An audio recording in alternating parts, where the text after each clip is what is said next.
My name is Ken Goldberg. I'm with the Historical Society. This is the third of the history-related talks we have this fall.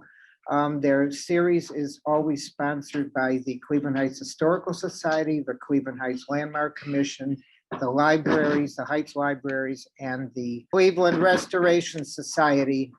Our website has more and more on it, and it includes, this is clevelandheights.org, clevelandheightshistory.org. It now has the featured stories on it. All our journals are on it, including the latest one, which is devoted to Ambler Heights. They're all there on our website. Also, I've added all the featured stories, including 20 articles on street names in Cleveland Heights that I wrote many years ago, and the Lost Cleveland Heights article, which many people want to see, up to 1997. Very soon will be resources for researching a house in Cleveland Heights. That's being redone completely. The Heights Heritage Tour, which has many houses in Ambler Heights. All those booklets, I want to remind people, they're on the Ohio Memory.org website. So please go there for the Heights Heritage Tour houses. Now, I will also, American Bungalow magazine had an article on Cleveland Heights in 2010, and that article is in our featured articles on our website. And that, as I say, that has many Ambler Heights houses. Now, I will present the speakers. Korbi Roberts grew up in Cleveland Heights and attended Coventry Elementary, Roxborough Junior, and Heights High School. She has a bachelor's in science degree in biology from Old Dominion University in Virginia. Her teaching experiences include a semester at Chengdu University in China, substitute teacher for Norfolk City Schools and honors biology, and teacher assistant for a CELSEP autistic children's program in the Commonwealth of Virginia. She enjoys researching, writing, and promoting our fascinating local history. Bill Hopkins has a master's degree in landscape architecture with a special focus on garden and landscape architectural history. Gardening since he was a boy, he snuck into as many remaining estate and residential gardens as he could find in his early years in Cleveland Heights.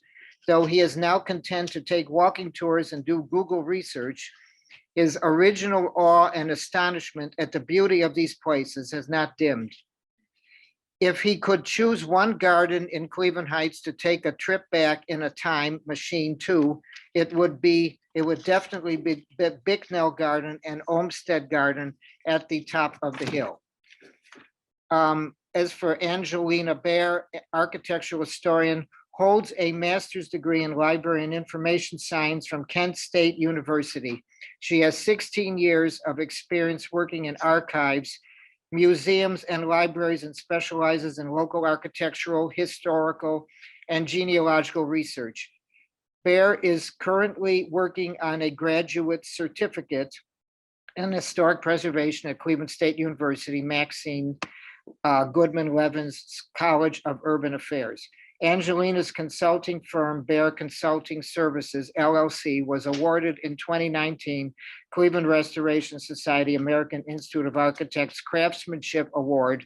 Also, her architectural research on the Alan Sullivan House was featured in a News 5 Cleveland segment. I give you Korbi Roberts. These are the two journals that have to do with the Bicknell Mansion and also Ambler Heights. So you can find them on our website. And I wanted to talk about, this is going to connect to Ambler Heights, that it's really fascinating. A lot of people don't know that our local streams had water mills, that grist mills, sawmills, and mills to saw stone. And this was going on in Doan Brook, right around Ambler Heights, way in the past. And also, you know, in the past, humans did a lot of the work themselves, and of course, animal power. And then you had the canals come in the 1820s.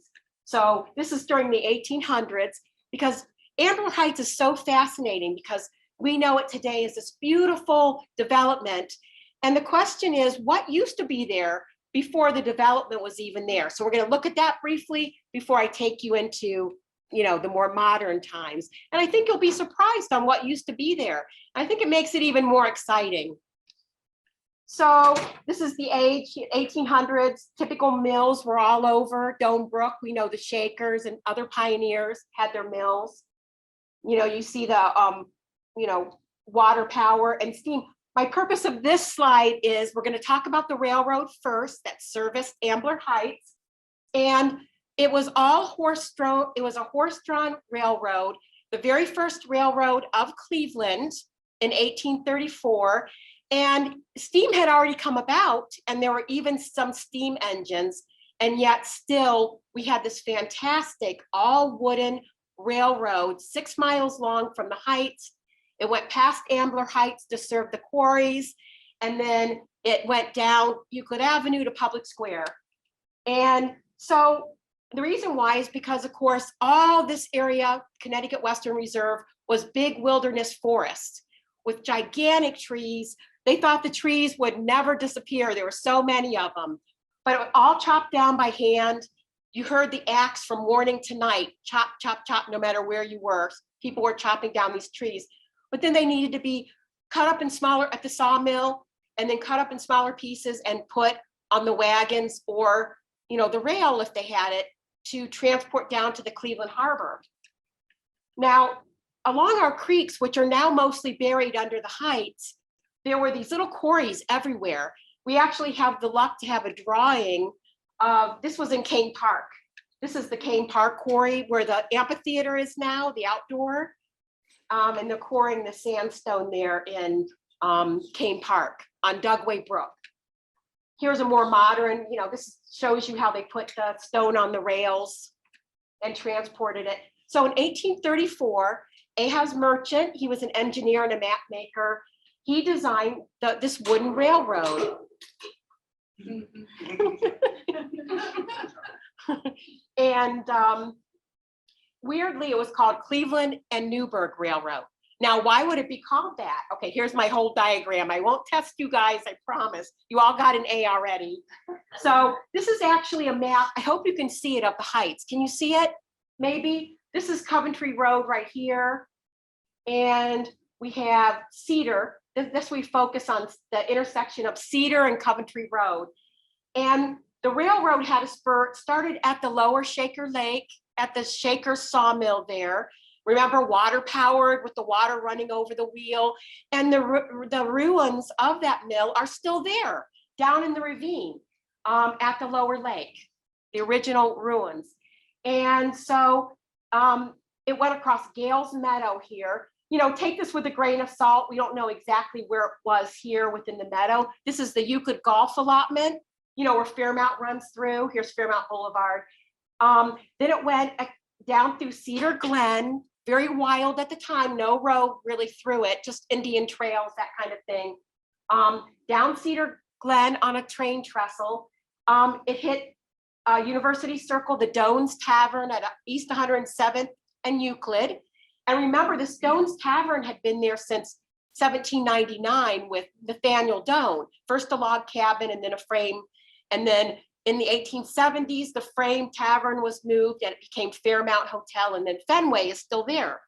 So there was a stop pulling up in front, and there's been a hotel there over 220 years, that same spot. Very interesting.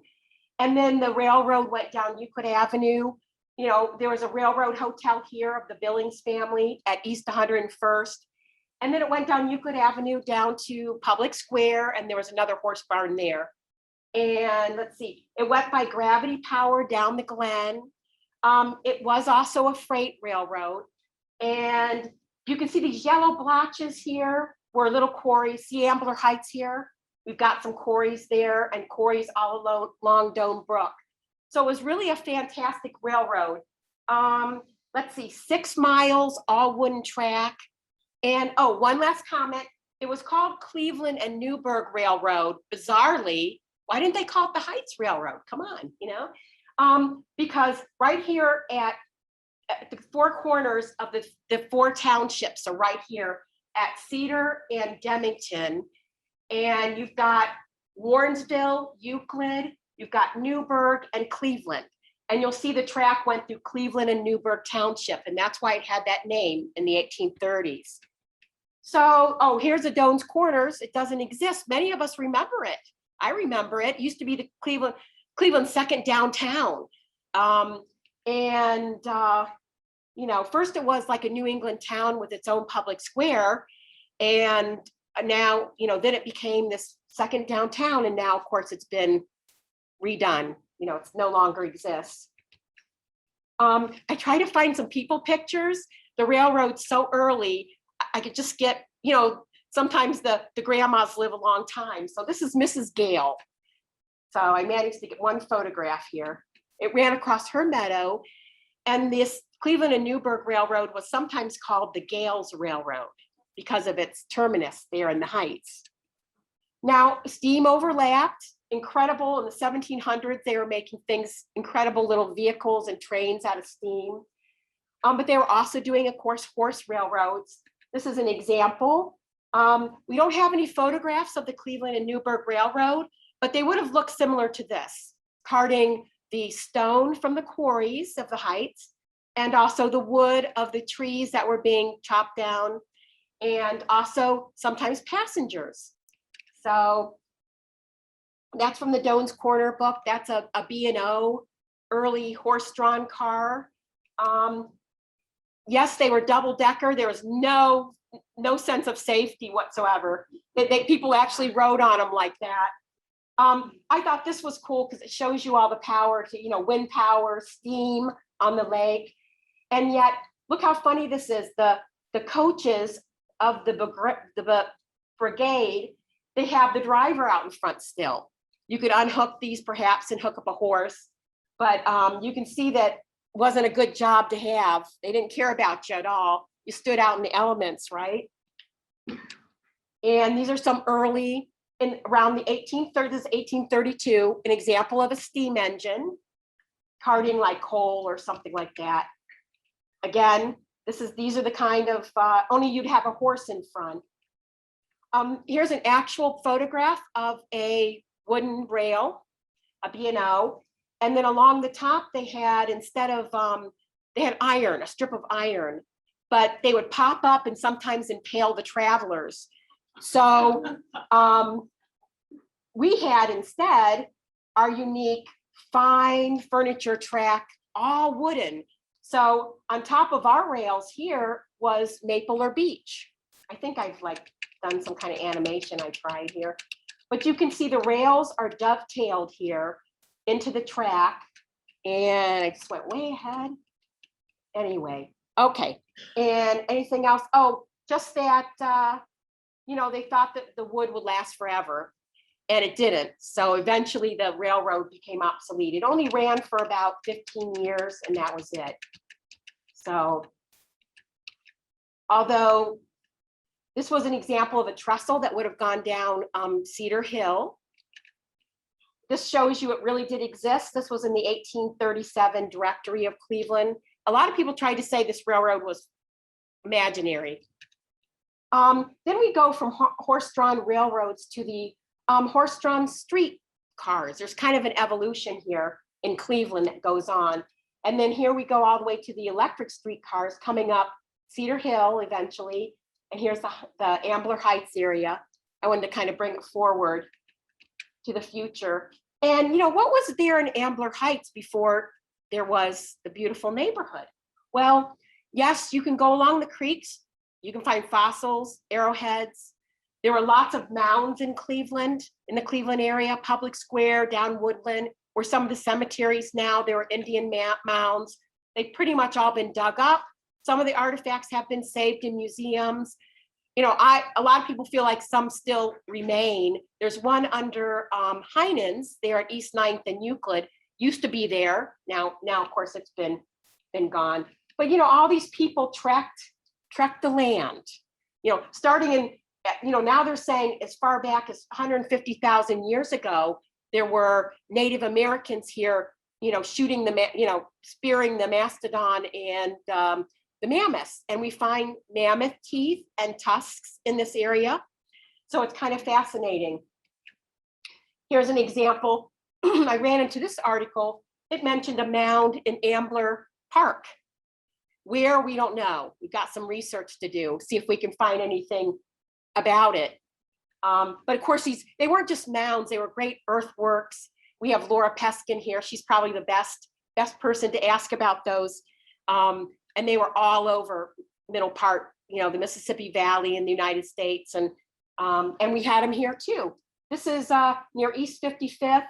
It's called the Sawtell Mound. What's remaining of it, they tried to save it and they couldn't save it. I mean, it was dug apart eventually. But just to show you, I want to show you a real photograph here. So now we're going to look at Ambler Heights real quick, back in 1858, right here. And before Nathan Ambler bought it up for his Ambler Heights, you can see it was divided up into 3 main sections here. You've got the Bowles family, you've got the Sturdivant family, before that Samuel Coles, and then you have these lower quarry people. And these, okay, what was this, back in the greater part of the 1800s? Well, first of all, the first people to come up here was 1833, and they were interested really in the quarries. And I saw this line years ago and said, gosh, what in the heck is that? You never see this kind of thing. It's jogging around something. Well, look over here at the modern street of Ambler Heights, and you can see, well, what it's jogging around is a little quarry. And this is a quarry at Chestnut Hills and a Landon Drive. It's under the house there at the corner. And this used to be a stream that went down. Ambler Heights had streams that went down and roads that went down the side of it. And these streams were from springs up in here. But so let's see. So basically, you had the farming families. Ambler Heights was a goat pasture and a sheep pasture, a horse pasture, once they got the forest down. And then there were these little quarries. So there's one quarry here. We call it the Jonathan Bowles and Dennis Eddy quarry. And it's in Anna's yard. It's Harcourt Manor. And if you look at her beautiful garden sits in that quarry. So it sits in the old Bowles Eddy quarry. And there used to be a road that came up behind it. You'll see it on some of the maps. And bluestone, digging out the bluestone. And then right up here, see where that little space is? That was a quarry that was passed down through time too. These were small quarries. Originally, people would buy them. I mean, would purchase them, own them for like a year just to get the foundation stone for buildings that they wanted to build, probably at Doan's Corners, that kind of thing. But it's down here where the commercial quarries were. As a matter of fact, from this research, I ran into the fact that there was a mill right down in here of the Cleveland Marbleizing Works. And it was a water mill that had 12 saws cutting stone. So from the water of Doan Brook, they were using that power to saw these stones for, buildings, sills and windowsills, and for sidewalks, flagging, and that kind of thing. And these were working until the late 1800s. Let's see, if there's anything. This quarry is important because this is the Bicknell estate. Judson Park lies right about here. And along this stream, they quarried along the stream. And there used to be a road there too called Mapleside. And Bill's going to cover the famous Olmsted gardens that were laid along that creek for the Warren Bicknell family when they built their mansion there. A stupendous, you just won't believe the garden. It's just really fantastic. I don't know. This is an older version of my PowerPoint apparently, but it'll do. There was apparently a road called the Van Vleck and Asa Caddy Road that snaked across Ambler Heights. And, these were also kind of famous people. Asa Caddy ran the Underground Railroad. He was part of that church on Euclid Avenue, the First Presbyterian Church. Van Vleck was a minister, and they ran the Marbleizing Works. And a lot of people own the quarries along the south of Ambler Heights. And Ambler Heights is between two branches of the Dome Brook, the main Dome Brook, and it's Cedar Hill is Blue Rock Brook. Okay, so let's see. So Jonathan Bowles, we happen to have a oil painting of what his wife looked like. Remember, this is before photography. And this is in the Western Reserve Historical Society. This is where Case Western Reserve is now, the campus. And this was a landmark there for a very long time. This was the Bowles House, the Kirtland House, the Holden House. Kind of a famous, you can't see that it has a cupola up on top. All right, so after the farming era and the big, quarrying time, now we have Dr. Nathan Hardy Ambler, and he was a dentist. He was a 49er. He went to California to try to make his, fortune. And really, he came back instead and made his fortune in real estate. And he started buying up the land around that Dome Brook area there in Ambler Heights. And respectful dentist.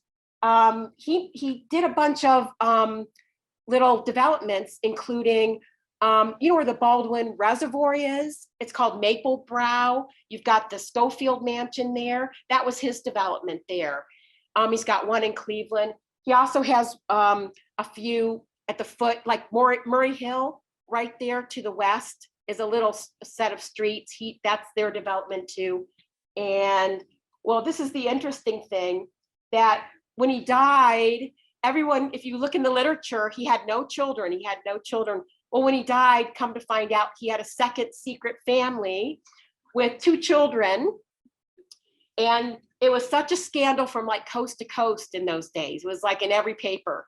So apparently, but he was trying to make good in the end, at least. This is now his wife. She, she was a socialite, a do-gooder. She was a writer, etc.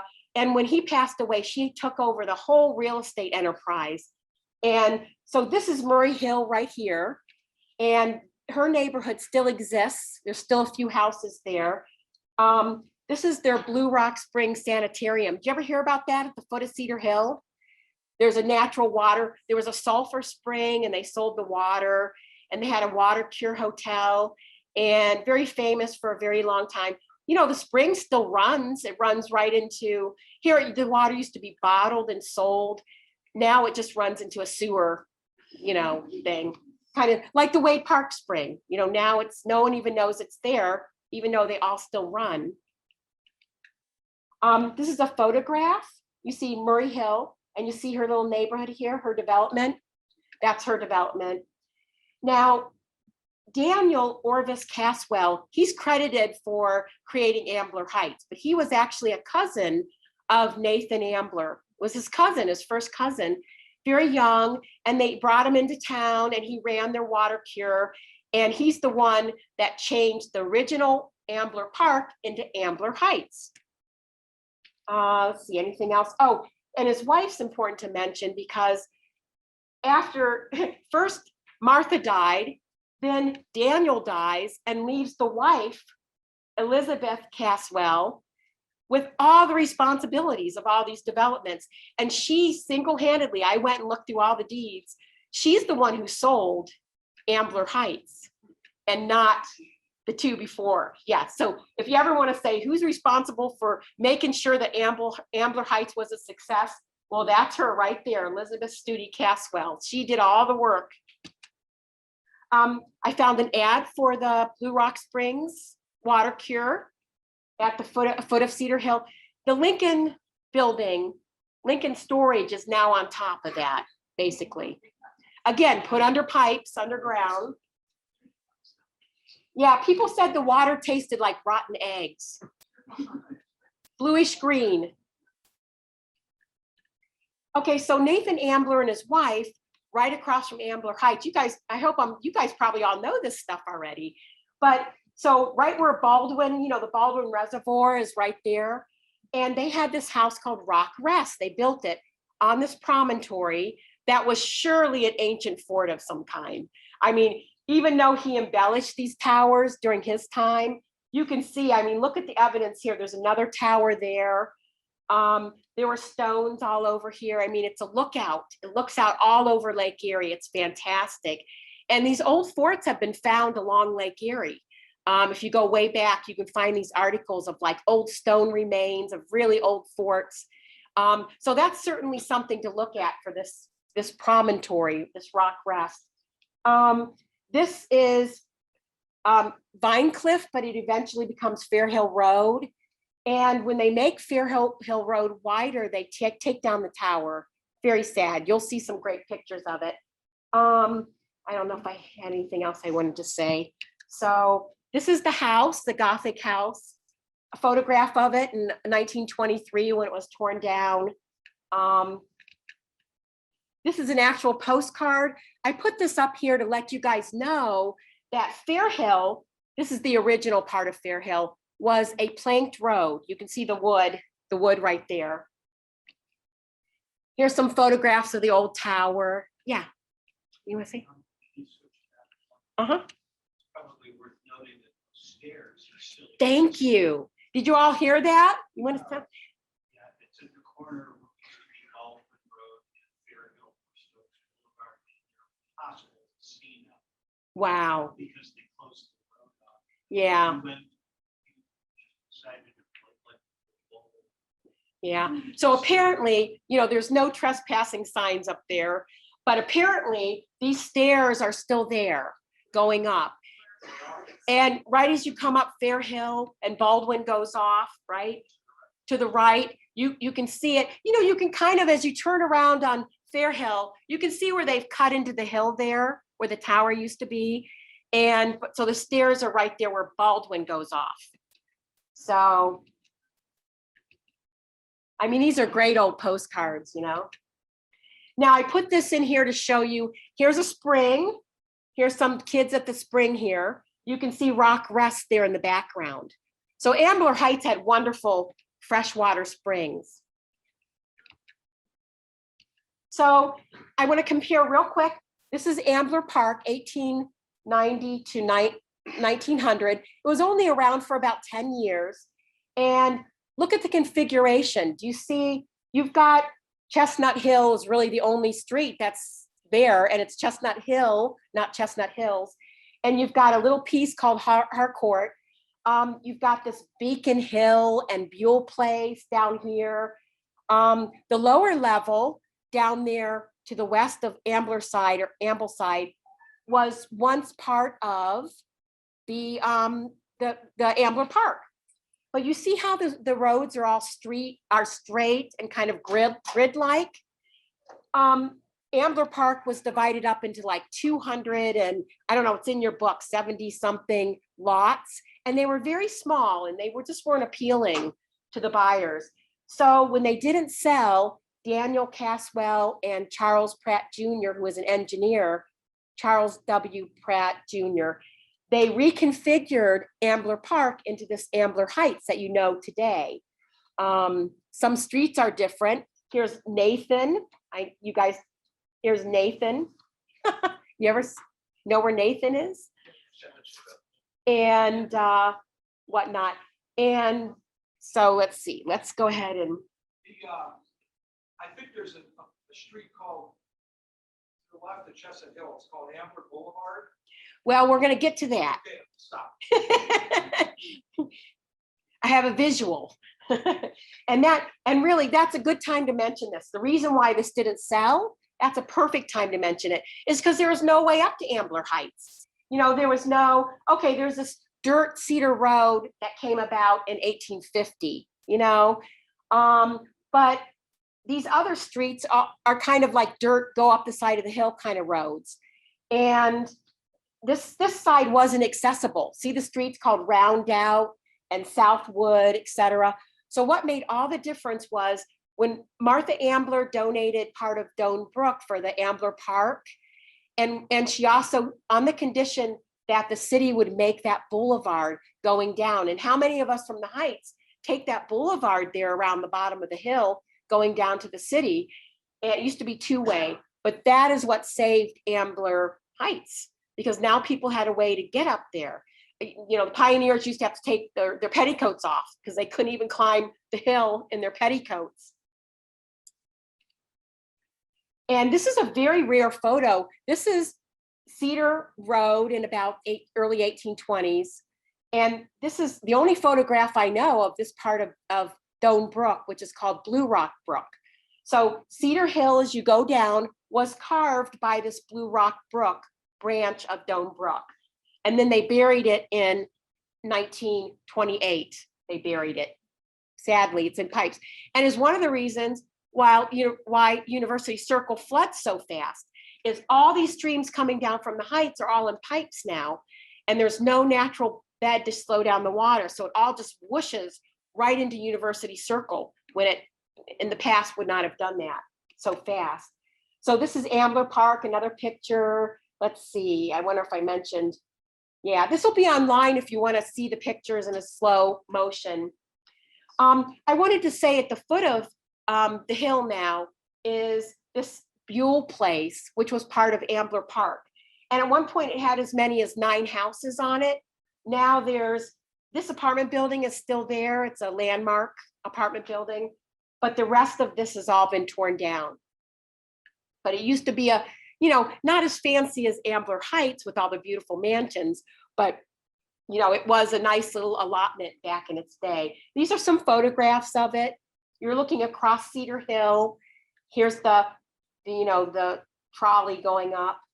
And you can see this is Buell Place. You can see the upper part of Ambler Park in the background. And you can see back in those days, Ambler Park was a beautiful park with lakes in it, all buried now, all in sewer pipes. So this is Buell Place. They're making Ambler Parkway here. They had to blast out the hill. It was a major achievement.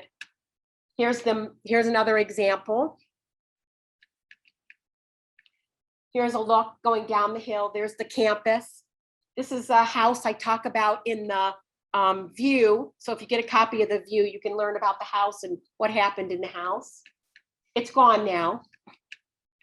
So in 2002, if you guys know that, Ambler Heights became a landmark, a historic district. And I've circled some of the houses we're talking about in the brochure and tonight. This is Harcourt Manor, the Gill house of the Rudd family. This is the Keys Churchill house. It's a landmark house. This is Judson Park or the Bicknell estate. We have these early houses that were really Ambler Park. They preceded Ambler Heights. And we're going to talk about the Morris, Kramer, and the Fugman is the postcard house. And then we've got the Bourne barn, the red Bourne stables right there. Fantastic. And just to mention that this was designed, the engineer designed it to make beautiful, it was Garden City beautiful concept of design, looping streets, space for gardens, lots of green space. I mean, it was a whole different kind of feel to a neighborhood when you made the streets that way and allowed people to make gardens and that kind of thing. So I'm going to give you a couple houses that are part of Ambler Park. The Morris house here was built by 1893 and one of the first houses of Ambler Heights. Its front faces the hill. There used to be a carriage path that went along the hill. There was a special deed that said if you built houses there, you had to honor the carriage path. So I just think it's cool that the front of the houses are the other direction. They're the reverse direction of other Ambler Heights house. I think that's kind of neat. The Kramer house. It's neat. If you go to the other side of it, you'll see the sandstone foundation, the old foundation, also built before 1893 per the deed requirement. This is the Keys Churchill house, another one, Ambler Park. Kind of some neat stories in that book about the family. And then I want to get to, I saw just a program the other night where some guy out of state was doing this thing on Cleveland architecture. And he said, it's bizarre that Cleveland's been here, 200 years. And yet the architecture looks like it's old world, like it's been around forever, because it's just so beautiful when you come, and drive, ride the streets. Well, this is so when you think of Harcourt Manor and you think of the Bicknell estate, this is a mansion from the 1400s, medieval mansion in England. And you can see, look at it. Do you recognize it? It was a moated medieval manor. And you can see these guys traveled Europe and they got some pretty good ideas doing that. And even in the Bicknell estate, everyone kept talking about the linen fold paneling. And I was like, what does that even mean? And it does, it looks like fabric. It's been carved to look like drapery. And sure enough, here it is at the Compton mansion. I don't know, can you guys see it? The linen. And this is the Harcourt Manor that we're going to be talking about. And you can see some of the elements in there. Bicknell estate. And here's the front. You can see, I'm showing you some of the beautiful houses there. Every time I visit Ambler Heights, I find another house. And I'm like, wow, this has a ton of history I didn't even know about. So I like this because Mrs. Bicknell, she wrote a book. And she wrote about her garden, and I'm going to let Bill talk about that to give you a little taste. This is the back view of the Bicknell mansion. Look at it. It's just unbelievable. This is the Eaton. I don't know why there's no text to it, but this is being refurbished right now. Great architects. So that's a Hamilton and Mead. Here's inside of it. You can see just beautiful. This is the Brown House on Chestnut Hills with 1909 Baker Electric. How cool is that? And Jay Leno, who collects cars, had a little thing on this. He has one of these, and he said they used to buy those for the wife and the daughter to go into town shopping because they were so easy to run. And I found this little ad. Many houses of Ambler Heights are featured on the advertisements of the time because they were made so well. And so this is the corner house there as you go around corner Edge Hill and Chestnut Hills and North Park. You guys know this house? Yeah. I don't know which house this is, but this was an ad.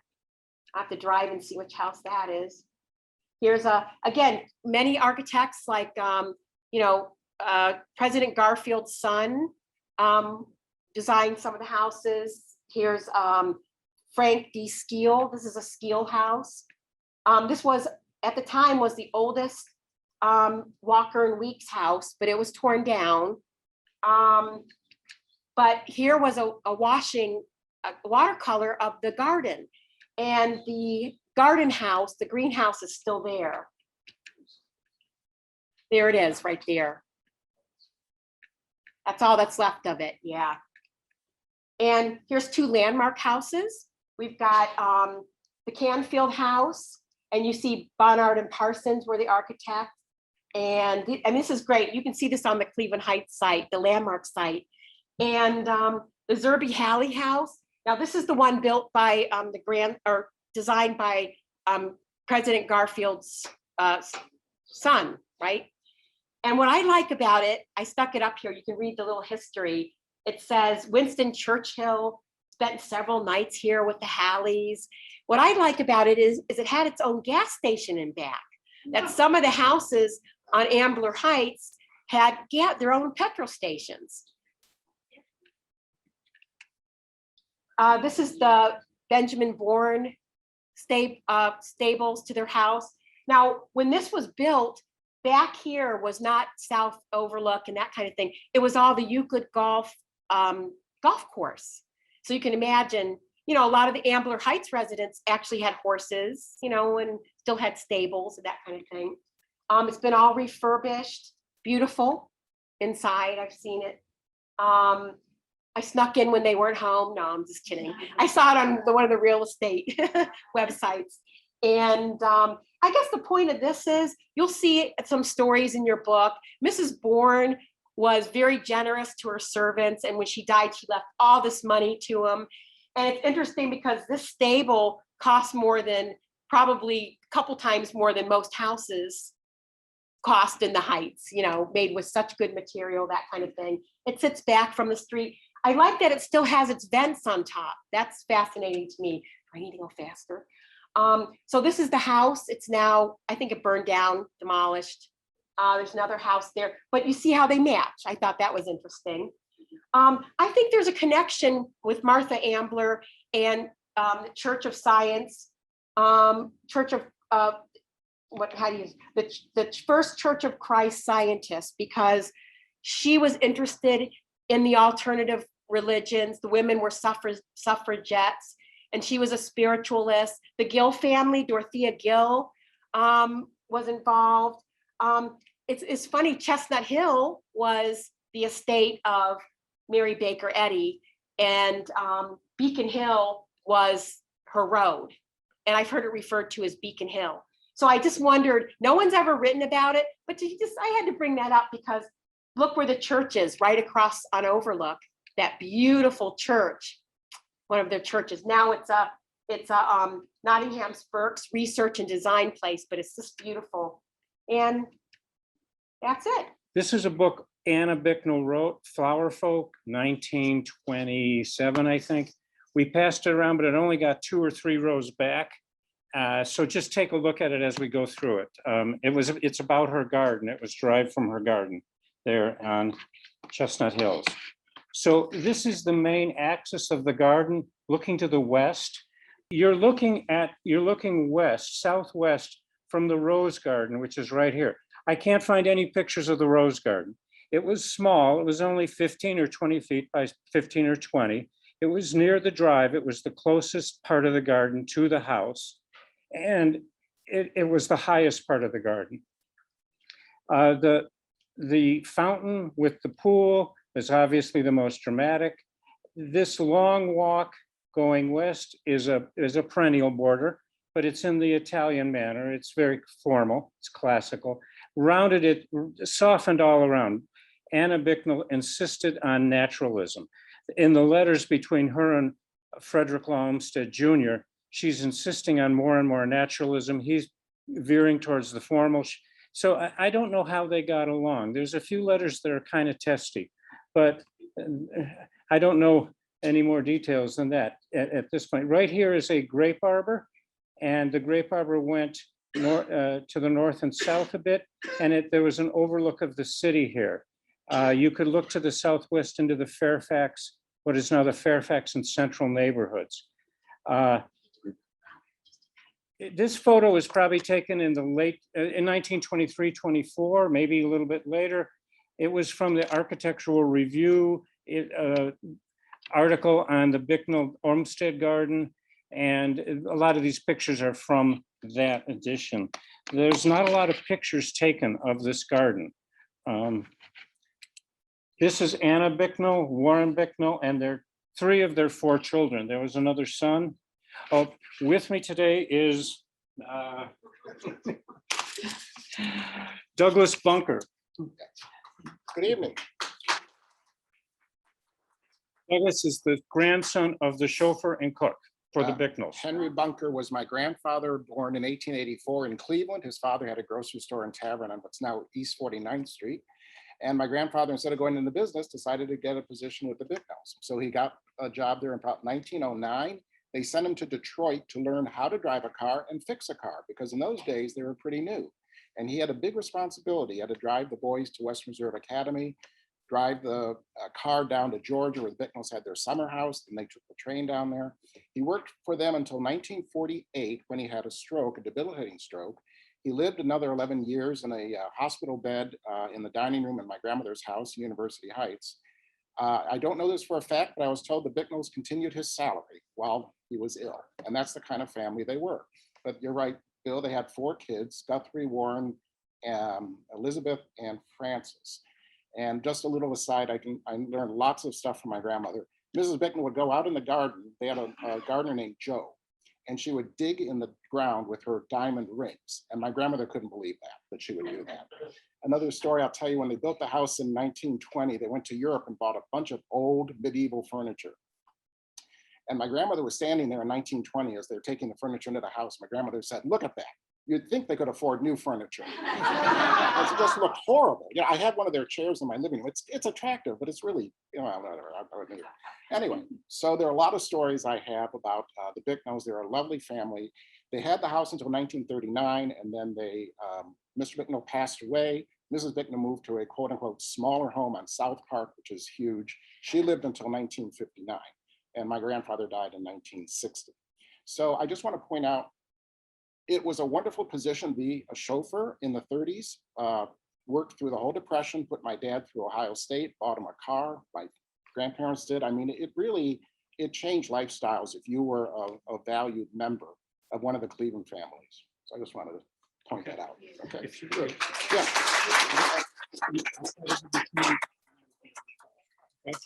When I'm done, I'm going to try to give Douglas a few minutes here at the end.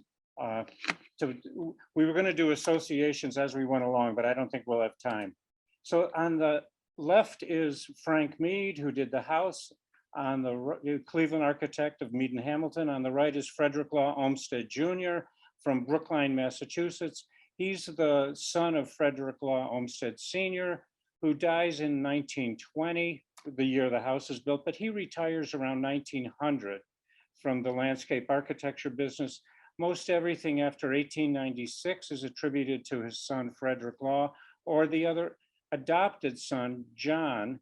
Now, that's kind of interesting because John is Frederick Law Olmsted's nephew, but he is also Frederick Law Olmsted Jr.'s half-brother or brother. I'm not quite sure on that one.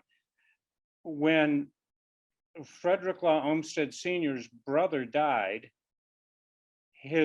Frederick Law Olmsted Sr. married his sister-in-law, and John had already been born, so he adopted John. So the two brothers took over the firm. I think Frederick Law Olmsted Jr. is always attributed on the letters that I was reading to the Bicknell estate. This is the back. I'm going to start with the back of the estate because it looks over the view of Cleveland. The view from the center hall, the main hall of the house, through the Heron Pond, out across the hill, was open at the time. Mrs. Bicknell actually had the house tweaked in letters to Frederick Law, to Mead and Olmsted, because she wanted to take full advantage of the view. Olmsted was a classicist, and it probably bothered him a little bit that this orthogonality was broken, but it was probably for the better because nobody could tell, really. The pond is still there. It's not a pond, the stone circles are still there. They've been moved forward. They're closer to the rear entrance of the Wade Park Manor, not Wade Park Manor, Judson Manor, I'm sorry, Judson Park, getting those all confused. But the topo here is at a point. It was called Lookout Point. On the slides that Korbi was showing, if you come out their property, it almost makes a square the way the land makes a point here, and it was called Lookout Point. It must have been an incredible spot to look over the city. It's now fenced with a pretty big cyclone fence. You can walk to the edge of it and you can see the view, especially in the winter. It's blocked to the west a bit by the newer buildings, the newer assisted living buildings, but it must have been pretty awesome in its day. This is the front of the house in an old picture, the Jacobean architecture. This drive is in between Ellendon and it's not Delamere, what's the Devonshire, yeah. Here's this view shows the house in relation to the garden. The main part of the garden that'll be the focus of my talk. The garden is somewhat detached from the house. You can see there, Frederick Law Olmsted wanted and had original plans for a more formal connection between the house and the beginning of the garden, which is right up here, the rose garden, which we can't find pictures of. But Mrs. Bicknell kept knocking them down, saying she wanted it naturalistic and open. So that the result of that is that this incredible garden, which goes to the southwest this way, must have been terrible to use in the winter. I doubt anybody used it in the winter much. We can't find too many pictures of even the family in the garden. The garden cost $50,000 in 1918, which is equal to 1.1 million today. And the price of workmanship and stone has gone up incredibly. So this is probably a 10 to 20 or more $1 million garden. And yet it's so detached from the house that I don't know how much it was used, which probably led to it being filled in when the Baptist home took it over. This is all buried under fill now. The rose garden is about 3 feet underneath the original grade right here. At this point, you're 10 to 12 feet under. And when you're down here where the swimming pool is, you're a good 15 to 20 feet under grade. It's the old creek bed up there in Lookout Point. These pictures are of looking westward on that axis. And you've got the swimming pool, the long perennial border, which is also here. It's got some formal plantings along the side. There's some, arborvitaes or junipers in there. And then you came to this end here, this terminus. There is a grape arbor there under steps. It might not have been built at this point. I don't understand why we can't see the grape arbor at this point. But this is the view overlooking the vegetable garden. There were 2 levels of vegetable gardens. This has to be the greatest vegetable garden Cleveland ever saw. These walls, these retaining walls are mammoth and fabulous. Some are still there, remnants. And there were 2 levels. This is the upper and the lower. There were fruit trees, berries, vegetables. This is the Ambleside is down here, and there's the apartment building that was still there when I was a kid. It was a cool place. Never got in there, but I always wanted to. Here is the plan of the house with the view that Mrs. Bicknell insisted on. The center of the house had to be lined up with the view. You can see it's not quite orthogonal with the direction of the garden. This is Olmsted's revised version of what he wanted here for the connection between the house and the garden. Even this was played down, and there's only one little footpath of broken stones to get to the rose garden. The point that I'm talking about, the topography, goes all the way around this curve, goes up to this point, and it makes a sharp turn to the east at that point there, and that cedar road coming down at the base of the cliff there. And the view here is fabulous. This is all filled in now with the towers. The towers are here, and probably a little further even. And the 1950, the earlier addition for the assisted living for the old folks home. I'm sorry for the. I'm there myself, right? Was at this point right here. There were tennis courts down here, up against the edge of the property. And it follows the line of the creek down here, which I'll show in more pictures. So here's Olmsted working, Jr. In what he was deriving his ideas from is 1904, Edith Wharton publishes The Italian Villas. It's a craze in England and then over Europe. And the Gertrude Jekyll and Lutyens are designing the fabulous manors over there in England at the Beaux-Arts period. America catches onto it in the East Coast. Frederick Law Olmsted is one of the greatest designers of these types of gardens. Newport News, a bunch of them are there. Maxfield Parrish did the pictures here in this edition. This is just some prototypes that Frederick Law Olmsted in his travels would have seen and would have known. This is Boboli Gardens near the top. It's next to the Uffizi in Florence. And the pavilion is right here to the right. You come out of the pavilion and there's a very, very gentle little rose garden with a small fountain in the middle. And of course, the garden's going to open up as you go down, just as it does in Beacon Hill.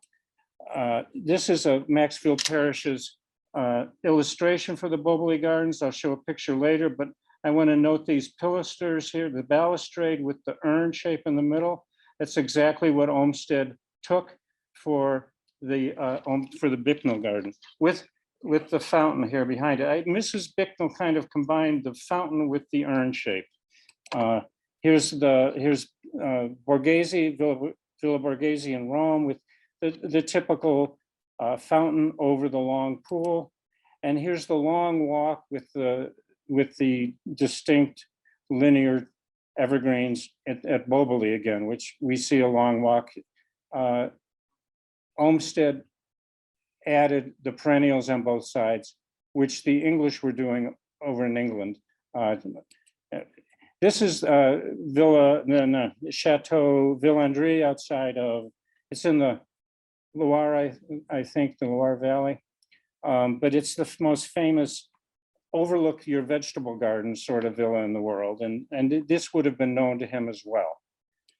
So this is, then the first thing Olmsted does is take Mrs. Bicknell up to the Stuart Duncan estate in Newport News, and he shows her this, the mansion on the seacoast here, on the harbor coast. It's a Jacobean mansion, and before he even designs anything, we're talking 1916, 1917. Mead knew about this. As far as I can tell, Mead didn't go. Olmsted took her to see this. The resemblance to the Bicknell house is obvious right here.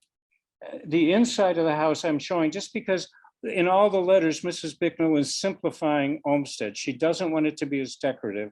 She doesn't want as the formalism. She wants more naturalistic flowing lines, and she wants simplicity in the stonework. It's a theme running throughout her entire letters with him. This is an estate for Bingham that Olmsted did in Hunting Valley. Here's a small garden he did at for Bingham, East 93rd. I don't know if it was at Huff or Central or where. I haven't found that out yet. Olmsted also did the planting plan for the Marcus Hannum Mausoleum in Lakeview Cemetery. For the Holden family, he did early in the 1900s, the Holden Arboretum. They had the idea for it, but they wanted it to be, they were going to do it in Lakeview Cemetery. And they contracted Olmsted to do a plan, which he did. This is for Lakeview Cemetery. This was never realized. By 10, 15 years out, the family decided they were going to go out east where there was more land. It's a beautiful drawing though. This was going to be the mausoleum. Anyway, this is Olmsted's other work in Cleveland that was realized. It's the Cultural Gardens down at the Art Museum. And I'm showing it because it's a beautiful Italianate garden. It's got the long vista, the formal vista with the geometric side axes off the main axis. And what I think is pretty inventive about Olmsted at this point is not his Italianate vista, but he's plopping this rather informal, formal lozenge, funny shaped pond, which doesn't fit any classical paradigm, and it doesn't fit the Romantic paradigm because it's stone edged and it's very clean and crisp looking. And he's plopping this huge thing right in the middle of this formal axis, and it works. So good for Olmsted. It's described as probably the best of his civic landscapes in the country, as probably the best garden in front of an art museum in the country. When you think of Boston and the Met, they have nothing like this in front of it. This is a picture of the marsh that existed there at the Art Museum, similar to the waters, the creek that existed up there on Beacon Hill. He's taking an existing water feature and he's working with it to make the pond. There's the fountain of waters when he's done, and then back to Bicknell's place. We're looking, you can see the grape arbor down here at the end with the view. It's grown in by now somewhat. I'm reviewing this just to review it. This is what it looks like now. Up here, you're at about 5 feet above the grade. This is where the rose garden was. Instead of being 3 feet below the grade, you're about 5 above. This is about where the pool was, and you're about 5 feet above instead of 15 to 20 feet below. There's a lot of fill that was put in here. This is the overlook that looked over the city, and this is the vegetable gardens. This is one of the retaining walls that's left of the vegetable garden. On the spec plans, Olmsted left a lot of holes in these walls, and he specifies plants coming out of those holes, and he particularly specifies Forsythia suspensa. When I was a kid going down Cedar Hill, there was all the hanging Forsythia coming out of all those holes. I don't know who did it first, the Bicknells or the city of Cleveland, but it was probably put in at about the same time. This is a quick map that's Korbi had given earlier. Here's the creek where he makes his formal garden, and here are the pieces of property that Bicknell combines to put his mansion, which is right here. And this is an old farmer's route. It would have been a path, I suppose, a dirt path, because it takes the curve of the topography. There's a picture of the pond, the water hole that existed up there looking west in 1917. To the left here is the old road. There was a road that went down there,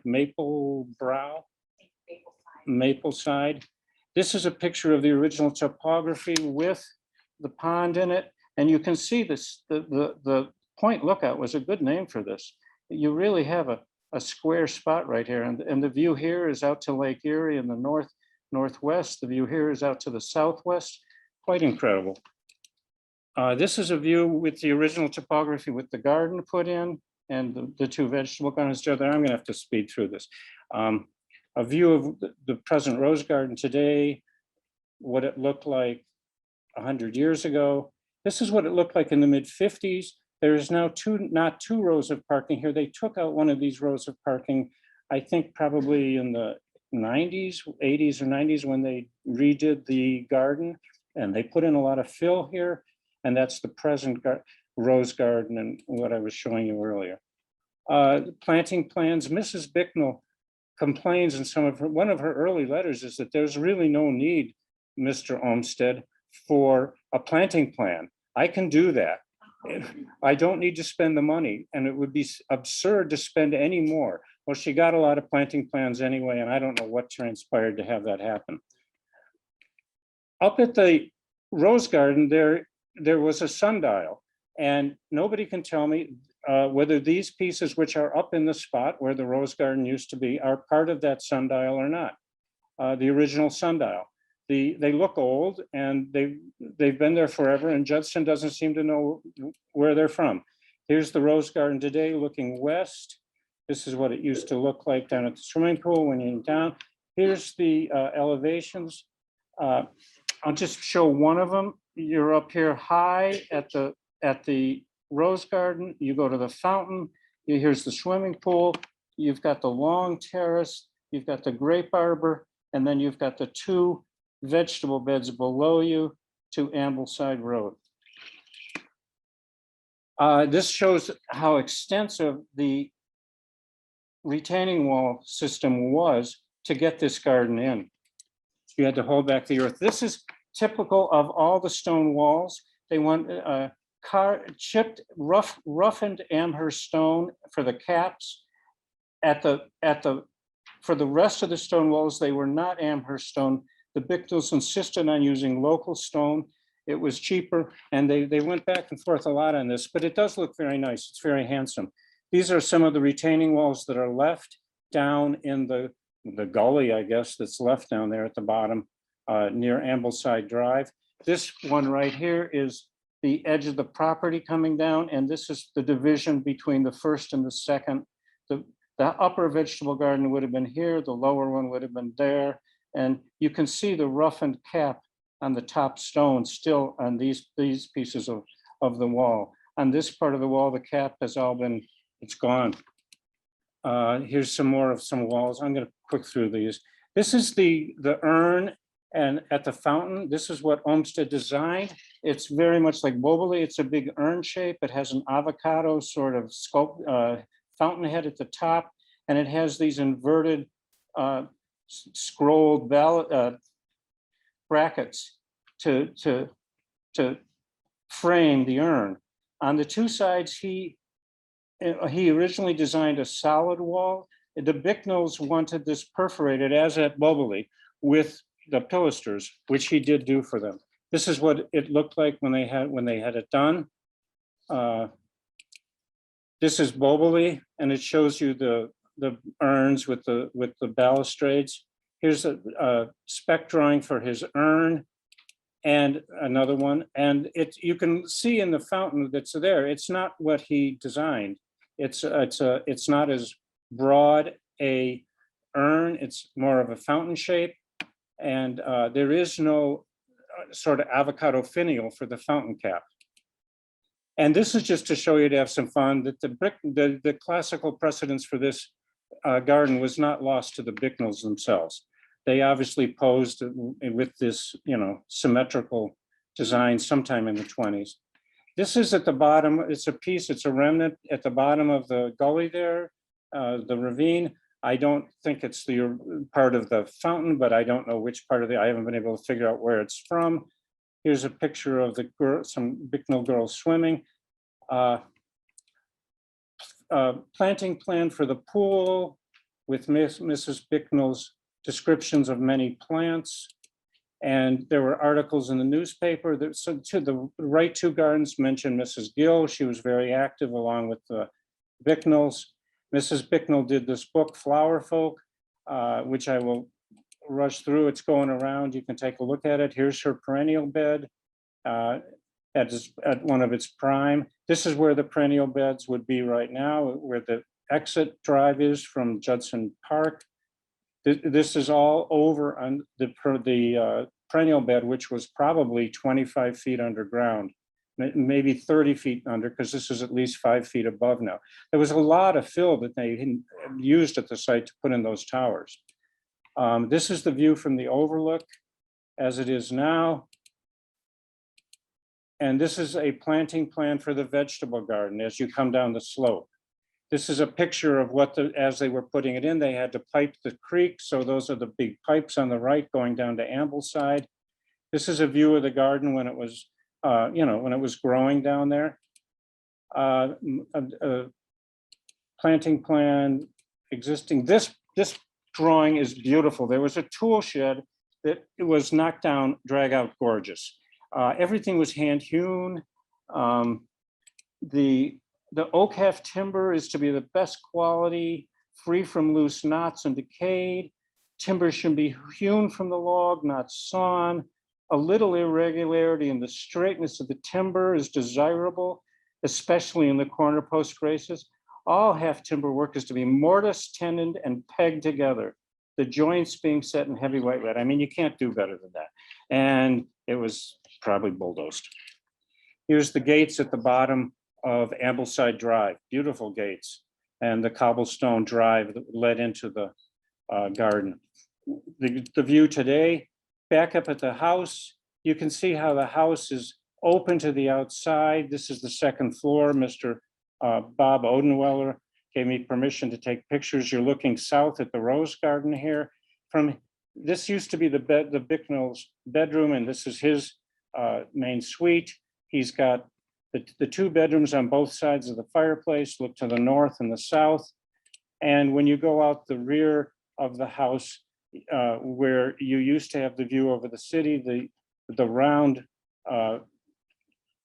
pond stones are still there. It's now a garden bed, but I'll end with that. Thanks very much. This is Anya Rudd, the owner of this beautiful Elizabethan Tudor Revival mansion in Harcourt. And she's going to be co-speaking with me. All right. Okay, let's start here. Okay, so this is Comert F. Gill. His father owned John Gill and Sons, contractors. They did buildings in Cleveland. He wanted to build a beautiful home that was inspired by visits in Europe to seeing grand estates.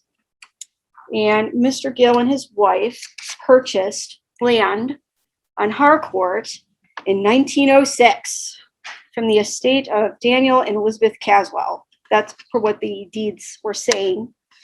So this is a blueprint of the house that was drawn up by architect Frank Mead, whom Mr. Gill and his wife chose as their architect. Can you guess who the builder was? Yes, John Gill and Sons, yes. So Mr. Gill's company built the terminal tower. They also did, I found a newspaper article that they were innovative for their time for sanitariums for mentally ill, that they changed the way that they were designed architecturally. But that was an interesting thing about the Gill family. So Mr. Gill hired Mr. Mead to design the blueprints. So these are some pictures of the elevations. This is a little bit about the John Gill Company. There was a postage stamp that I found in Cleveland Memory for the commemorating the building of the terminal tower, which I thought was really cool. His brother built a home, a Tudor home on Euclid Heights Boulevard, John Gill Jr. And their father was John Gill Sr. So they were close by each other. So they both built Tudor homes.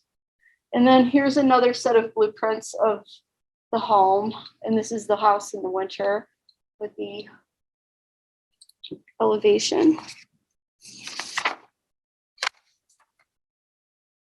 Okay, so this house was built about 8 to 12,000 square feet. Has some Jacobean and craftsman style details, featuring stone, massive chimneys, stonework, central tower with heavy slate roof and crenulated parapet. So the construction began in 1911 and ended in 1915, which was kind of interesting. The house itself is constructed on a solid stone slab on top of Cedar Hill, which I thought was kind of interesting. So this is the foyer of the house, and this is some of the original details in the home that were meticulously restored by Miss Rudd. And this is when you walk in the home, you're immediately seeing this stairwell.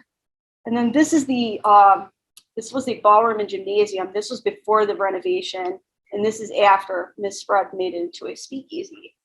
And what's really interesting about this room is Miss Rudd incorporated architectural details from the terminal tower. She salvaged things as an honor to the Gill family, which I thought was really cool and fascinating.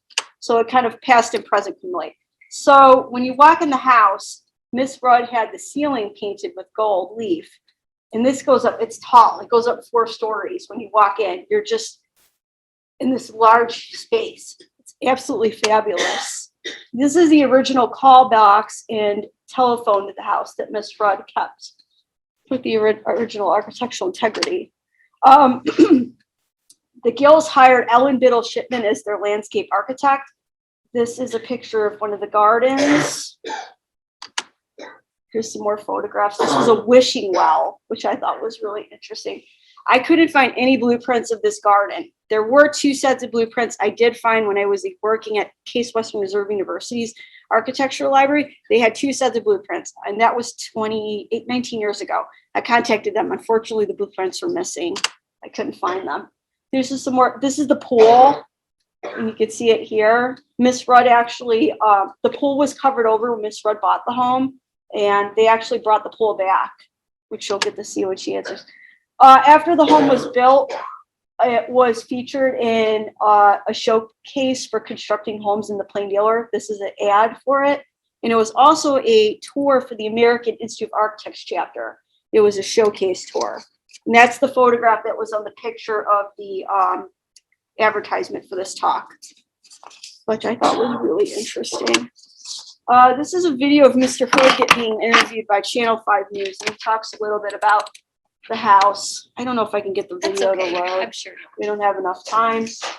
This is John and Anya, the current owners. This is a crest that they made for the house, which I thought was really cool. And this is the crest that's on the house from when Mr. Gill built the home. And this is the descendants of the family. The The original, that's the original original family. descendants of the Gills. Of They the came from Gills. all over the country when the house was done.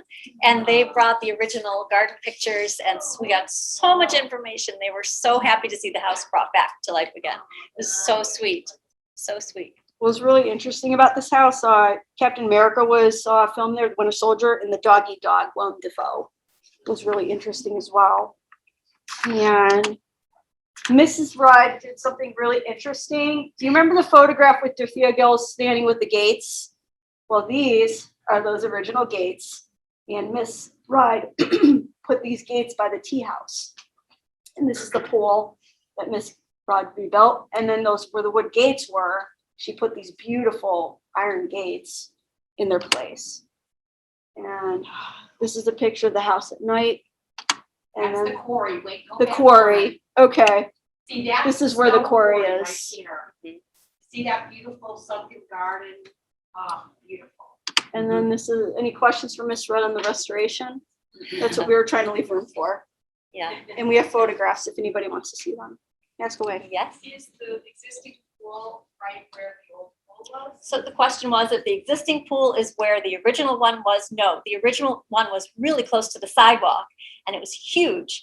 And back in the 70s when the place was like a boarding house and in the 60s, people were always jumping the fence and swimming in there. So the whole thing was filled in with like dirt and lawn equipment and everything. So ours is much further away from the sidewalk for privacy's sake. And also the scale of ours, as you saw, is tiny compared to the original pool, which is massive. So The children love it at the picnic time. yeah, we invite the whole neighborhood of Ambler Heights, comes on the 4th of July to our house and swims in the pool and uses the yard, gardens, and there's hunts, and it's so sweet. It's a privilege to live there. We love it. Can you talk a little bit what it was like when you first took it on and what was there and what was missing? Yes, and I'll be so brief because I know you guys are probably dying to go. The house was in great disrepair. It was always loved, but it was not, it was just too expensive to maintain for the last owner, the owner that was between the Gills and us. They loved it and they lived there from the 50s till we bought it like 6 years ago. So like I said, it was like a boarding house at one point to keep things going. So the sewer was crushed under the house. That ceiling that she pointed out, we didn't just paint it gold. We had to remove the whole roof and replace it because they said one more winter of snow would have made the whole roof fall in. That whole staircase would have been, like the whole roof would have been in our entryway.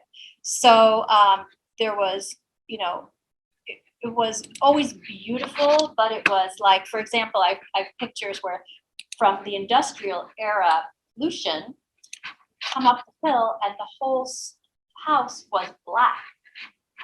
So the very first thing we did, just as a symbol to the neighborhood when we moved in from Seattle, was like, we got this and we are cleaning the house first. So we have wonderful pictures where a piece of stone is half black and then half golden, like how it is now. So, new electrical, new plumbing, all that stuff, all the infrastructure had to be redone. Yeah, it's done. Yeah, I think the photographs online of your restoration, there's a couple, if you Google, you can see the restoration photos. They're so fascinating. Yeah, to see the bones of the I house. brought some today, so I don't know if we're ending it now, I can leave a few up here and you guys can see, it's kind of fun. Here's one more question. Yeah. The front of the house, or what's the back of the house now, is it designed kind of like a front because it faces Cedar Glen? No, I don't think it was Okay. ever supposed to be like that, because it's such a steep drop down. Not like the other houses. Yeah. then. Oh, I And wondered. it's kind of, yeah, I mean, we don't have great views of anything, except for the Halley Mansion across the street. But, no, it's not. Yeah, what year did Shipman do the garden, I think it was like shortly after they moved in, but for sure, like the photos we have are from the 20s. And it's so darling, like the kids in their 1920s swimsuits. And it's just so sweet that we're part of that history. And I always feel like, when I've got my hand going down the banister or I'm looking out the window, I always feel like I know this is exactly how the Gills felt. You can't help it. It's like the same woodwork and the same doors, and it's just such a sweet piece of history. So, you know, we never get tired of it, and we never forget how privileged we are, you know, to live there. It's just amazing. Yeah. Anything else? Should we wrap it up? Are there more websites?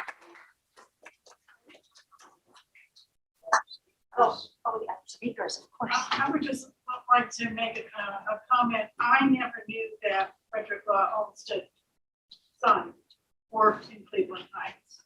So I thank you for that. It's just Yeah, I not, didn't either.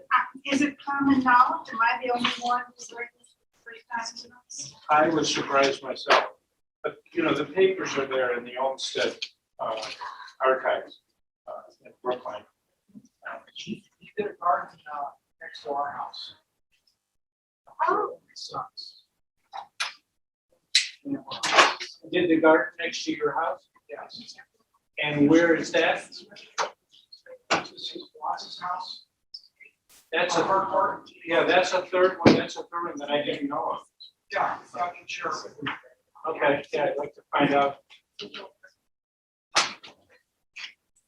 Not the original, but one of the sons. It's burned it. Right, right. I think the old man was dead. He wasn't working by 1900. This is getting going around 1950.